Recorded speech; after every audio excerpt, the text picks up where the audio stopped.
Rockstar Games has been breached on a massive level, and all of the information that came from the hack that has now been leaked because Rockstar didn't want to pay the ransom is slowly coming out, and I want to show you the most important pieces of information. There is a lot, as you can see. I just can keep scrolling and scrolling and scrolling, so that's what I'm here for. I'm gonna give you the most relevant info that you need to know, and it is just insane. Honestly, I cannot wait for GTA 6 and Trader 3 and to see what they're gonna do. Let's get into it. Now, Rockstar is confirmed to be panicking, as you can see right here, where it says Rockstar Games services supporting PC gameplay in Grand Theft Auto Online and Red Dead Online will undergo maintenance on their April 14, 2026 between 7 and 9 UTC, that's AM. And it is basically as quick as possible of this leak, and during this time PC players will be unable to play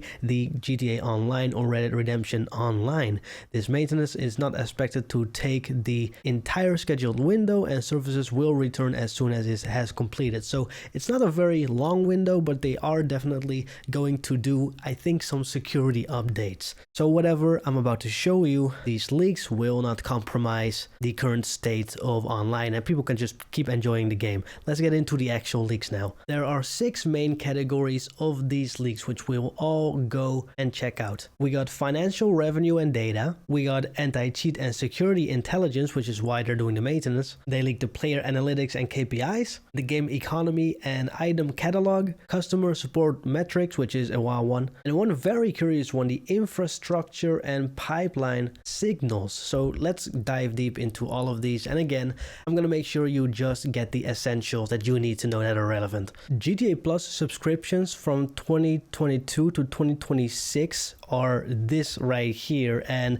it has an all-time high for over 1.3 million. Let's calculate that. GTA Plus is about $7, so they're making like $9 million, which is absolutely insane at their peak, and that's a monthly subscription. So you can imagine how much they're making. So Rockstar is making bank. This is not even the shark cards. That's the crazy part we're gonna get to right now. Here you can see the revenue that Red Dead Redemption Online and GTA Online made, and why Red Dead Online was kind of discontinued in kind of a soft way. They're still supporting updates for Red Dead Online, but it's more like to get 2 times money and that type of stuff. It shows the average weekly, the average daily, the minimum weekly, and the maximum weekly, and then the annual revenue, which is the most important one. And you can see right here, Red Dead Online makes about $29 million a year, which is still a lot, but GTA 5, man. GTA 5 almost $500 million a year, which is absolutely insane. It was rumored that that was the amount, $500 million a year, but this just confirms it, and it is absolutely nuts, man. GTA 5 came out in 2013, about 13 years ago. That's a lot of money, like... Gee, like, it's crazy. The guy who said, hey, let's put microtransactions in this game. The crazy thing is, online in Grand Theft Auto 5 was a afterthought. They thought, we'll wait for it. When GTA 5 launched, they had so many problems with the online mode, and then they did promise heists in the online trailer, which came out 1 or 2 weeks before the release of the whole game. Then online came out 1 week after the release, but the heist that they promised in that trailer came out like 3 years later because they didn't know how to make them into the game. And they didn't even have microtransactions when GTA Online even started because that wasn't even on their mind. GTA 4 had an online too, but they didn't have microtransactions. They didn't have shark cards. So once they started putting shark cards in there, now they're making $500 million a year. No wonder Rockstar is able to put $3 to $5 billion into GTA 6. And it's because GTA 6 is gonna make even more a year than that. GTA 6, if they're doing it right, it might even make $1 to $2 billion every year, just the online component. Not even the game sales, not even that. So if anything, these numbers might even up the stock of Take-Two Interactive. And then here we have a revenue breakdown per country, and as you can see, United States is at the top, and then the United Kingdom is down at number 2, and then you have places like Germany, Australia, France, and all the other countries, and you can see how much money they're making, which is absolutely insane. And I'm guessing that this is yearly revenue. Then here we got the platform breakdown in terms of how many players are playing average a week, which, as you can see, On PS5 is surprisingly the most, and the reason why PC is so low is because Grand Theft Auto Roleplay is not accounted for. This is just GTA Online. Also, apparently there was one guy who spent over $10 million alone in GTA 5 Online in the US in 2020 on Megalodon shard cards, which is basically you just buy GTA money with real money, which is absolutely insane. In terms of the anti-cheat and security intelligence, two files directly expose Rockstar's cheat detection methodology, transaction level earn/spend thresholds that trigger flags on PC versus console, and named Francisco quote cheater scoring model with scoring boundaries. This is a roadmap for exploit developers to calibrate hacks below detection threshold. So this is something that is a little bit tricky because now Rockstar has got to up their security level even more and spend a lot of money with that. A bad thing that could happen is that they're like, GTA 6 is coming out, we're gonna spend less on hacking once that game comes out. Kind of like how Call of Duties do it, you know, when a new Call of Duty comes out, the old one gets like hacked and cheated and everybody's gonna mod the game. Maybe that'll happen with GTA 5 as well, but there's already a lot of modders and stuff anyway, so who knows. And then we also got customer support metrics, which is kind of a funny one actually. Almost 2.5 million aggregated Zendesk ticket records spanning from 2013 to 2026, broken down by issue type,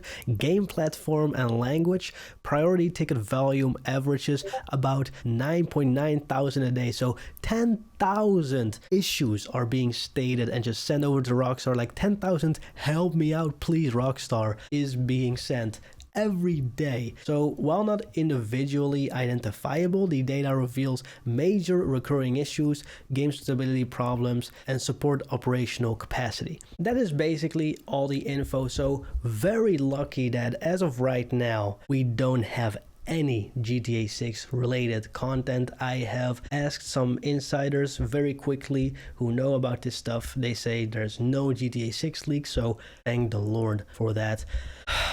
We can just have GTA 6 be presented like Rockstar wants the game to actually be presented. Thank you for that. I appreciate that and I want that. So let's look forward to May. Hopefully when I wake up there doesn't end up being something GTA 6 related, but yeah, hopefully that won't happen and we can just speculate and theorize until Rockstar posts GTA 6 info and we can enjoy it the way they want us to enjoy it. Now you might not have seen my latest videos about trailer 3 and the release date of that, so I'm gonna quickly go over what that is just in case you're kind of new to this channel. My prediction, which is very calculated, which I'll explain in a second, is that trailer 3 will come out at the beginning of May, probably May 5th. And here's the reason. It is because every time with Grand Theft Auto 5 and Red Dead Redemption 2, we've had the trailer 3 coming out right before the earnings call. So what is an earnings call? It is when the parent company of GTA 6, who helps with the publishing, who helps with the marketing, who owns Rockstar Games, shares their quarterly earnings, and in this case it's going to be very easy because all the earnings has been leaked, as you just saw. So that's kind of what the investors are getting in terms of information, but kind of a limited version of that. Now this is important, especially in May, because the first earnings call in the next fiscal year is basically the time space that they use to count their money, which started at the beginning of April. In this earnings call, they will need to show the financial predictions of this year, which includes how much they will make with GTA 6.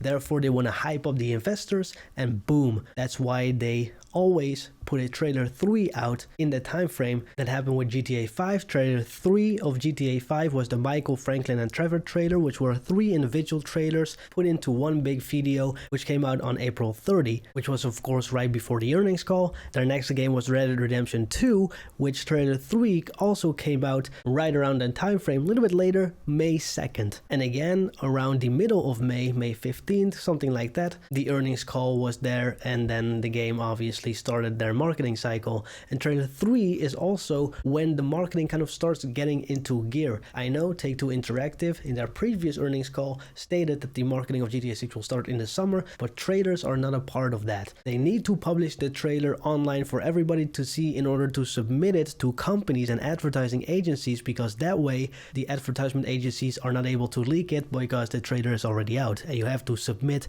advertisement and order the ads for it to be displayed months in advance. So yeah, long story short, trailer 3 beginning of May, then during the World Cup between June 15th and July 15th, which takes place in Miami, which is Vice City. Lots of promotion will be done for GTA 6. Also, we have the Formula 1 race in Miami coming up this summer, so it's going to be absolutely insane, and it's going to be super cool to see what Rockstar is doing. Their marketing has always been very creative, so let's see what they're doing. So we're all in for a huge piece of entertainment, and remember guys, this is going to be nostalgic. This is going to be great 10 years later to think about, because the way GTA 5 came out was absolutely magical too. I fondly remember a lot of those marketing pieces. I cannot wait to see what Rockstar is cooking up, and if there's anything we can learn from trailer 1 and trailer 2 and the whole website and how beautiful that website was cooked up, that developer needs a raise. I don't know how much money he makes, but he made a great website. GTA 6 is gonna be insane. I hope you all enjoyed this video. Thank you guys for watching. Thank you to the members. See you guys next time. Bye bye.